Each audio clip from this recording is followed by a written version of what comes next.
Hello there, right here we got a brand new snapshot for 1.19 22W15A, and you can see we got a brand new background for the main menu here of the mangrove swamps. It looks really epic. We got some frogs, propagules, everything related to the update. There are some really cool changes in this snapshot, which I will be going over, so make sure you guys are subscribed and leave a like on the video.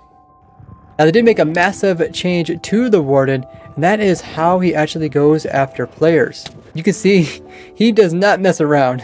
That's because the Warden has a crazy range attack, which actually comes from his chest, where his ribcage will open up, shriek a sonic charge to the player. This range attack will go right through anything, including walls, and attack you if you're like hiding in a hole, or if you're, or even just running away from him out of his range. And he gets mad. Holy muggers, that animation looks so wicked.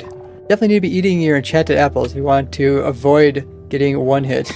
They did come out with a new Echo Shard, and some of you guys are wondering, does the Echo Shard have anything to do with the Minecraft Dungeons Echo related themes like Echo Void? The map itself has a lot of references to the End Dimension. The texture of the bone parts on the reinforced deep slate looks very similar to the kind of bony rib parts of the Warden.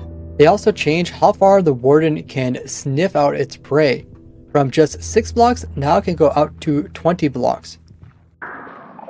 There's also a brand new advancement the players can get by collecting all 3 different types of frogs on leads. This is called When the Squad Hops into Town. Now if you happen to sneak near a skulk sensor, you get another new advancement. This is called Sneak 100. Sneak near a skulk sensor, Shrieker, or Warden to prevent them from hearing you. This is a reference to Skyrim, where you can have stat called Sneak and get to level 100. Picking up a tadpole will give you the Bucket advancement. This is a reference to Bucket the Minecraft mod. Killing a mob near Catalyst will give you the advancement It Spreads, which I believe is a horror movie reference.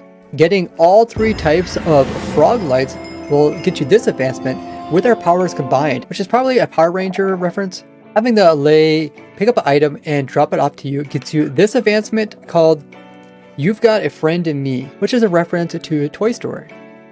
If Allay picks up a cake and drops it off at a note block that it's associated with, you get this advancement, which is Birthday Song. This is a reference to since you can play the birthday song on note blocks and he has a cake like birthdays.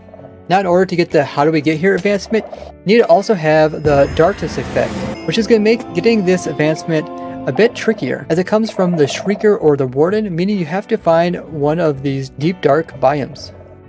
They also made some improvements to the mangrove swamp biomes. You can see that we now have the actual moss carpets on top of some of these roots. The roots off these trees will also go all the way down through the mud until they hit the stone that is down here, making it more realistic. They also made it so that the tall mangrove trees will be more common than the short ones. And this actually helps allowing the player to kind of walk underneath and not be too confined by all the short ones.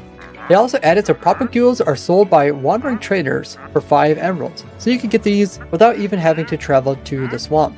Allays now have a new ability where they can regenerate their health, kind of like withers, and they regenerate at the rate of 2 health per second, which is great, so you don't have to worry about these guys dying by accidentally bumping into some cactus or lava. Make sure you guys are tuning into my streams. I am doing a lot of different cool contraptions like my super compact Allay sorter and many other 1.19 contraptions. In a past snapshot, they made it so that wool as well as carpet would prevent noises from the note blocks from reaching through it. They have now reverted this change. Now wool does muffle the player walking on top of it, but they now also added so that walking on carpet will be muffled as well as placing and breaking it.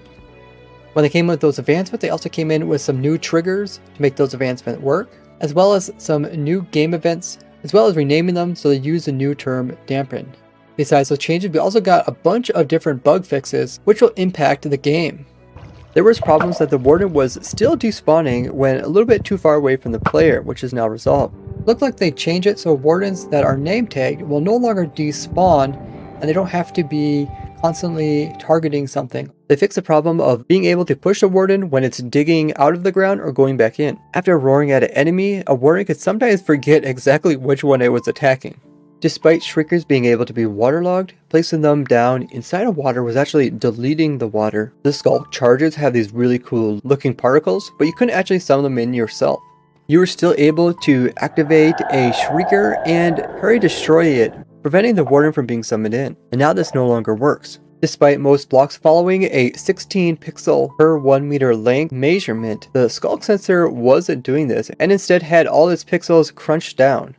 The pixels within the root of the mangrove were darker than the outside. They now made it so that these roots can also be composted down into bone meal. Despite the new signs looking different than the old ones, they were showing up as similar colors on maps. Despite the new mangroves being part of the trees, they weren't showing up by the other tree stereotypes in the creative menu, which is now resolved. These roots have special tags allowing them to break and replace other blocks, but it was pretty limited and they couldn't break stuff like snow layers, which they now are able to. A problem we ran into when designing my automatic mangrove tree is that when you would bone meal up one of these propagules, it would turn to a ghost block and just sit there floating. Once updated, it would just vanish, but this is now resolved. Sometimes when these trees would place down their roots inside of water, it would end up not being waterlogged despite there being a water source there. Despite the mangrove leaves being like other leaves, they weren't actually obtainable with Silk Touch or shears, which now works. When growing up a propagule that was inside of some water, once grown into a tree, it would remove the water along with the propagule, where now it will leave the water behind. Despite muddy root being like dirt, a lot of different vegetation couldn't be placed on it. This included vegetation like sugarcane, as well as bamboo, and even drip leaf. Caves are now able to actually cut their way through mud. Despite mud having the same properties as soul sand, we weren't able to place skulk veins, vines, or lichen on the sides or top of it. The recovery compass is now moved over by the normal one in the creative menu.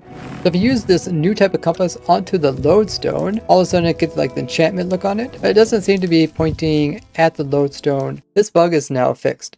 You can no longer punch and push the lay around when it has no AI. They fixed several inconsistencies with the wordings and different advancements. In some cases, frogs were actually causing the game to crash. Phantoms with no AI are now not able to be pushed through blocks. When having two invisible mobs and leads going away from them, for some reason the game would stick a lead going in between the two mobs themselves, which it no longer does. Sleeping in a custom dimension was causing crashes. You weren't able to access the chest inside of a chest boat if there was a mob inside of it. You had to shift click. But now you can just click. They fixed some inconsistencies with the boat item textures. Powering up a beacon was actually disconnecting players from the server. When upgrading to 1.18.2, in some cases there would be these really harsh chunk borders when the game was blending. When designing my mangrove tree automatic farm, a couple of problems we ran into. One is that the roots would be placed in and it would place it into flowing water, but it would automatically turn them into waterlogged sources. So if I would break this right here, it's now a source, essentially making sources out of nothing.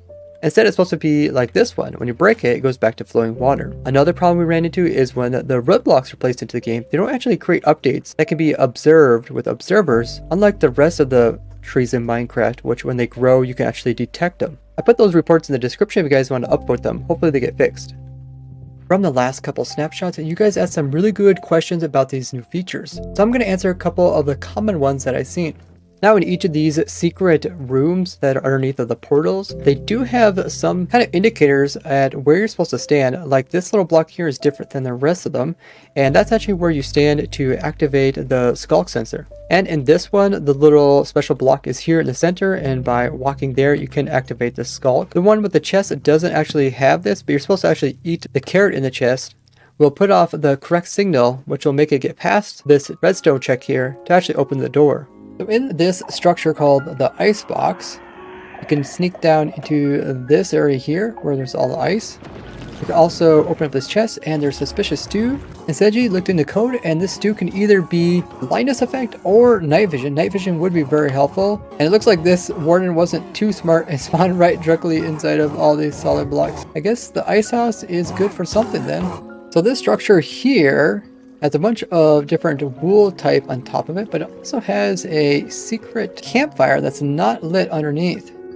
Now, some of you guys had concerns that the new recovery compass wasn't Minecrafty and didn't really fit the game. For me, it's kind of a very subtle thing, kind of like how a compass points to where your bed is, and I don't really see it being used in endgame because you're typically not exploring new regions and dying in the later parts of the game. So it's more like mid-game, maybe a bit later, because you do have to take on one of these ancient cities with wardens in order to get the materials to make it. You guys also pointed out that it's kind of funny that this item cannot be used by hardcore players because when they die, they don't get to continue playing their world. So there's no need to come back and try to pick up their stuff.